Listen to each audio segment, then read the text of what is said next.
Who's your commander? Good luck. Equip. Move to combat. Resolves. Right. Now, before you attack, Does me, anyone have an answer? well played. Good game. Hello everyone, DJ here. This is the Jumbo Commander YouTube channel, and I want to talk about Kaldheim and the newest legendary creatures coming out with all of these cool spoilers. I want to look at the one that's the most exciting to me, and that's Vorinclex. I'm not going to show you the Phyrexian version, but isn't that awesome? Let's look at the showcase one. Vorinclex Monstrous Raider is 4 green for a 6/6 legendary Phyrexian Praetor. It has trample and haste.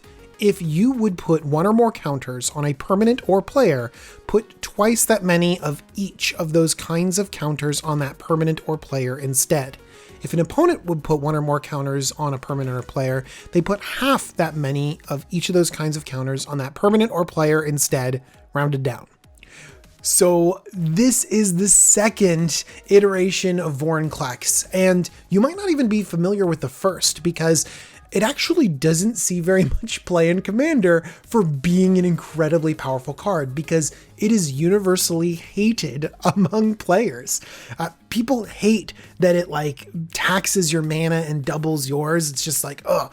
So I actually don't see Vorinclex very often at Commander tables, but I have a feeling this new one is going to be everywhere because one thing that we all know is that everyone loves a doubling season.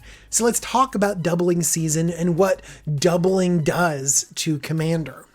Doubling season, branching evolution, and primal vigor.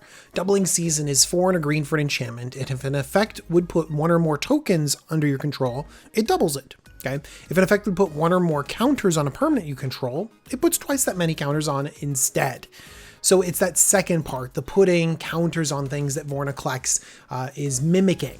Now, I know that Vorinclex isn't going to add tokens like Doubling Season does. The counters are often the more important part. And also Vorinclex is going to be able to put those counters on players. So if you like Infect, then maybe this will be the commander for you. I don't have any Infect in this specific deck, but it's something to think about. Let's talk about other effects that can add extra counters. We're going to realize how good Vorinclex is and how it can fit into existing strategies. Branching Evolution is new out of Jumpstart, 2 and a green for an enchantment. If one or more +1/+1 counters we put on a creature you control, twice that many +1/+1 counters are put on that creature instead. Primal Vigor is exactly the same as Doubling Season, but it's symmetrical, meaning it can work for your opponents too. Yeah, a Johnny. Oh, and a Johnny's +1 gives 2 counters. Shadow Oh, it's Spear. an 8. Oh no, it's an 8. It says you. We might maybe. I've already pressed OK. It says Richard. Oh. Oh my goodness. Too many cats. Doubling is powerful. These are known quantities in our format, and we know how big things can get, how out of control things can get when you start doubling +1/+1 counters. We also have access to effects that put just an additional +1/+1 counter. Hardened Scales adds an extra +1/+1 counter. Pure Imaginative Rascal puts an extra counter on things. It's important to notice that some of these affect creatures, some of these affect permanents, some of them even affect players.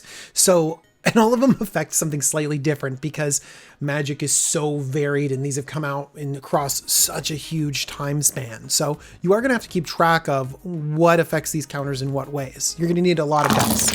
I like the new Oran Reef Ooze because when you attack, everything gets an additional +1/+1 counter. Colonian Hydra, when it attacks, it doubles the +1/+1 counters on each creature you control. You can also move counters around and save them with cards like the Ozolith. Forgotten Ancient can get a bunch of counters on it and then move it to a relevant creature. Slippery Bogbonder is a favorite of mine. I'm going to shout this out because it's under $1 and you should consider this in your decks. 3 and a green for a 3/3 flash, hexproof. And not very impressive stats, but when it enters the battlefield, put a hexproof counter on target creature. Then move any number of counters from among creatures you control onto that creature. So this can essentially make your Vorinclex just like a one-shot commander kill and protect it from removal. It will be a big removal target on its back because people often don't let a doubling season exist on the battlefield more than a single turn.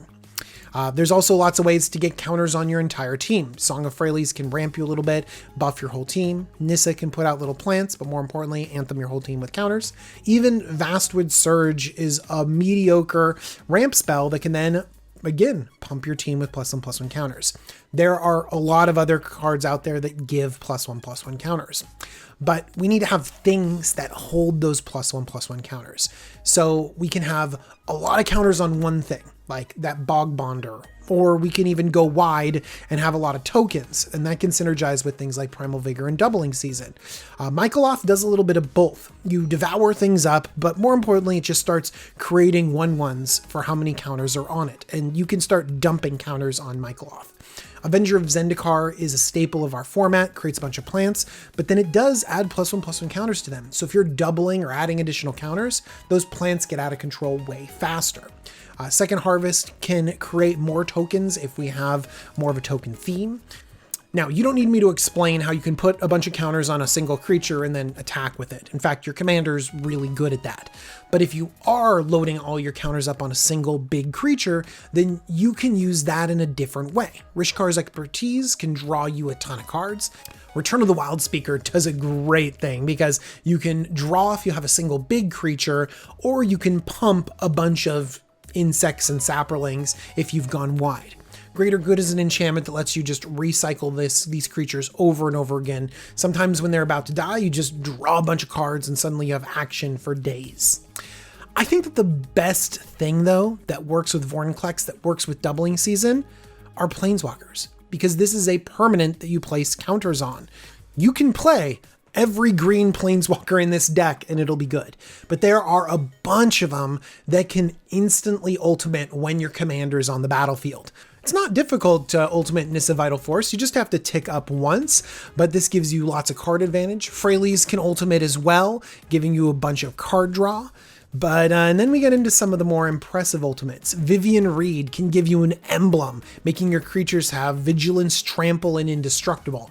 Imagine your commander with a Vivian Reed emblem on your side of the battlefield.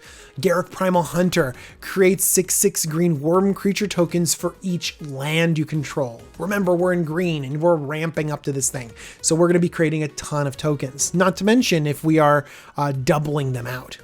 Garruk Unleashed can create an emblem that lets you search for creatures and put them on the battlefield. Same thing with Garruk Caller of Beasts. Nissa lets you search your library for all of your forests. Just get them all out there. It also doubles up your mana really well. And in fact, a lot of these Planeswalkers just synergize really well with being mana hungry, taking out those artifacts and enchantments of your opponents, creating tokens, things that we want to do anyways, or going and finding our big creatures, because we do want big relevant creatures in this deck. So how does this deck play? Well, I have a feeling that we're going to be ramping a lot because your Doubling Season, your big play, is at 6 CMC. I know. But you can start a board presence with some of these other +1/+1 synergies. And we know from experience that +1/+1 counter decks can just get out of control. Then you're in a weird mid-game state where you're thinking, do I want to hold up protection for my board, or do I want to commit more? Do I want to get my Vorinclex out and see if it lives? And that's where you have to read the table to find out if Vorinclex is going to stick around, because you can't cast this commander 3 or 4 times. It just gets impossibly expensive. Some people might even wait. They cast Vorinclex and then they cast a Planeswalker and immediately ultimate. That's what I've done with Doubling Season a few times. Now, I know that these play patterns work because we have Doubling Season, we know the power level of it, and just having access to it in your command zone is amazing. It's super huge. And we know that +1/+1 counter synergies, these strategies are fun. They're over the top. They're great to play. The only thing you have to ask yourself is, what do I miss out by not having other colors? And is Vorinclex right for me? I actually think this is a really sweet spot. It's incredibly powerful. We need and love powerful creatures and legendary creatures in our command zone. But also, it's slow. It's at 6 mana. Like, it's not gonna go crazy immediately. It's not the old Vorinclex. And I like that. I like this commander, and I think you will too. Check out the link in the description to see how I built this deck. And thank you so much for watching this video. I want to thank my patrons. They're amazing. I want to thank Cool Stuff Inc. Use the coupon code JUMBO5 to save 5% off your order. If you are interested in Kaldheim decks, you should subscribe to this channel, like this video, I don't know, ring bells and things like that. All right, everyone. Thank you so much. I'll talk to you soon. Bye-bye.